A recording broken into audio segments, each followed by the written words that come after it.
Guys, আসসালামু আলাইকুম। কি অবস্থা, সবার কেমন আছেন? আলহামদুলিল্লাহ, আমি ভালো আছি। আপনাদের কাছে আজকে কিছু কথা বলার জন্য এই ভিডিওটা করা। বিষয়টা হলো, আওয়ামী লীগের আমলে বিএনপির অনেক মিছিল, মিটিং, অনেক প্রোগ্রাম করছি আমরা। আমার জীবনে প্রথম রাজনীতি শুরু হয় লালদিঘি ময়দান থেকে, চট্টগ্রাম। তখন আমি খালেদা জিয়ার সাথে প্রথম প্রোগ্রাম করছিলাম। তারপর ওখান থেকে আমার উঠে আসা,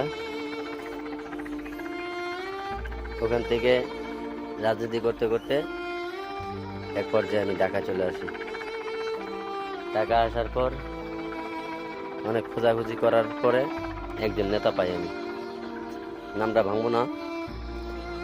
সেই নেতার সাথে আমি অনেক বছর রাজনীতি করছি।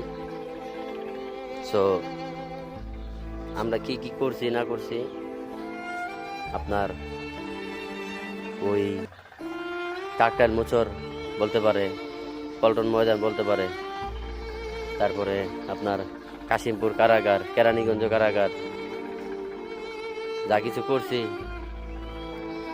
ওই এলাকার মাটি যার সাথে করছি সেই ভালো বলতে পারবে। কিন্তু দেখেন,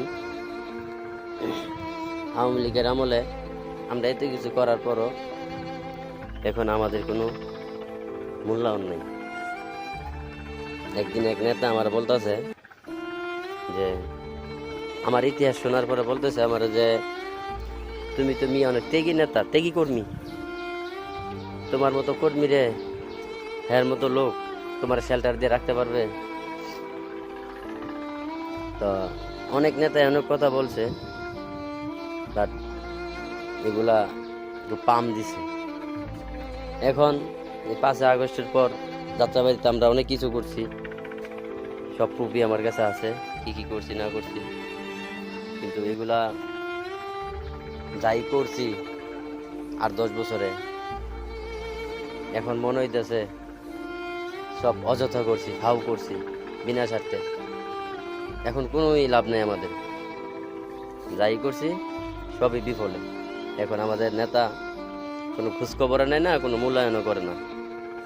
ইশরাক ভাইয়ের সাথে আমি রাজনীতি করি যখন আমাদের সাদেক হোসেন খোকা স্যার মারা যায়। ওনার প্রথম জানাজা হয় সংসদ ভবনে। ওনার জানাজা পড়ার জন্য আমি আগের দিন রাত্রে বনানী চলে গেছিলাম, ওনার জানাজা আমি পড়বো যেভাবেই হোক। যাক, আল্লাহর অশেষ রহমতে ওনার জানাজা আমি পড়ছি। আর ওখান থেকে আমার ইশরাক ভাই গেছি না, এই যে ইশরাক ভাইয়ের সাথে আমার